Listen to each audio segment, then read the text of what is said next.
Selamat malam teman-teman. Kali ini kita berada di air terjun C2. Kali ini kita akan mengulas sedikit tentang air terjun C2 yang ada di Bukit Pading. Kita akan mengulas atau mencari informasi dengan Ketua LPHD pengelola wisata di air terjun C2, yaitu Pak Basori, dan satu temannya yaitu Pak Anto. Untuk Pak Basori dan Pak Anto, mari bergabung bersama kita untuk menceritakan sedikit tentang C2. Untuk Pak Anto dan Pak Basori, mari bergabung. Sehat Pak? Alhamdulillah. Sehat. Tahan dulu Pak. Duduk. Kali ini saya akan menanya sedikit Pak tentang C2. Oke.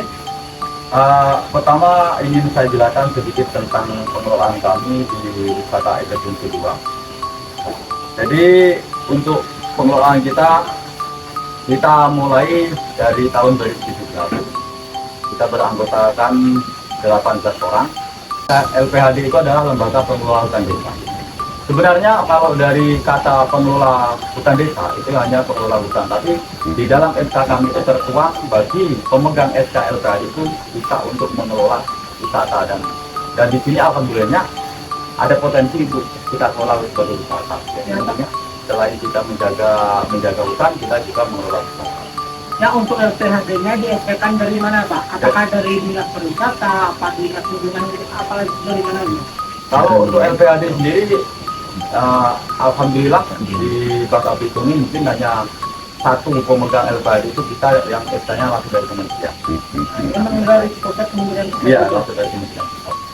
Kalau untuk kata C2 itu sebenarnya kata kampung kami, dusun C2 itu dulu asal-muasalnya memang C2 itu pabrik kayu. Jadi kita datang di sini, kemudian pertama-tama kita jumpa dengan pabrik kayu, dan pabrik kayu yang ada di desa Lubuk Pabrik, maka disebut Lubuk Pabrik itu memang banyak pabrik. Ada yang mulai dari Jalan A itu memang pabrik kayu yang namanya A, blok A. Jadi untuk G itu blok G, dan C2 sendiri blok C2-nya.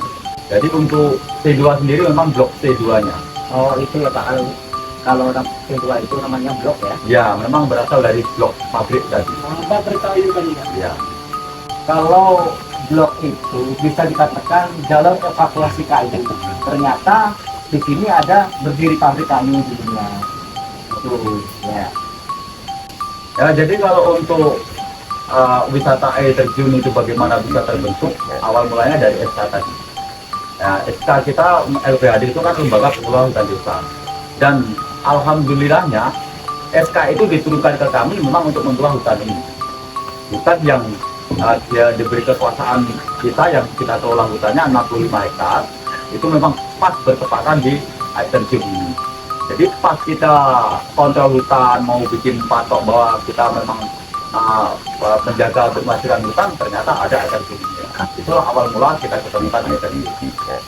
Selain itu, bukan saya sendiri juga yang mengelola wisata ini.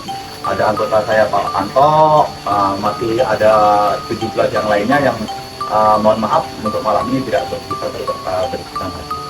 Jadi mungkin ada sedikit pengalaman bagaimana pahit manisnya untuk mencetuskan ide-ide mengelola wisata ini dari teman saya sendiri, Pak Anto mungkin akan menjelaskan sedikit tentang pahit manisnya pengelolaan wisata. Pak Anto, kalau untuk kapan sih yang kita mulai merintis tepatnya air terjun C2 ini?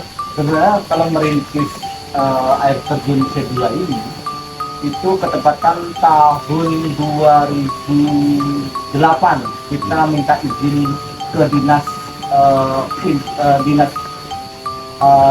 hutan. Itu sudah lama sebenarnya, tapi ternyata SK tersebut tahun 2021 baru muncul ke kami pegang. Nah, mulai itulah kami rintis untuk membuat wisata alam ini. Mungkin di air terjun C2 ini ada keunggulan dan keunikan. Apa saja sih keunggulannya di air terjun C2? Untuk keunggulan dan keunikan, karena kita mengelolanya ini sebuah kelompok ya. Jadi sedikit banyak akan dijelaskan oleh kawan kita, yaitu Pak Anto, untuk keunggulan dan keunikannya, karena kita kerja kelompok ya. Jadi intinya kita harus tahu semua sih apa keunggulan di wisata kami, apa keunikan di wisata kami. Jadi bukan hanya monotop di ketua, anggota juga menguasai. Jangan bang. Baik, masalah keunggulan dan keunikan, kami ada 7 tingkatan. Jadi dari 1 sampai 7 tingkatan itu kami kelola dengan baik sebenarnya. Dan keunggulannya itu masih alami benar, karena di sini memang dijaga benar-benar oleh anggota. Jadi untuk daerah ini kan masih unggul, masih abri gitu. Ya, Untuk ketika tujuhnya berapa lama sih dari tingkat 1 atau dari tingkat kira gitu? kalau kita dari parkiran kemungkinan 400 meter dari bawah. Nah, kebetulan sudah kami siapkan, kemarin kami bangun tangga yang dari 1 sampai tingkat 3. Kemungkinan nanti tetap akan berlanjut itu, terus berlanjut. Kebetulan kami kemarin sudah berkoordinasi sama dinas kehutanan, itu diperbolehkan. Sebenarnya tidak diperbolehkan sih, tapi itu diperbolehkan sekarang.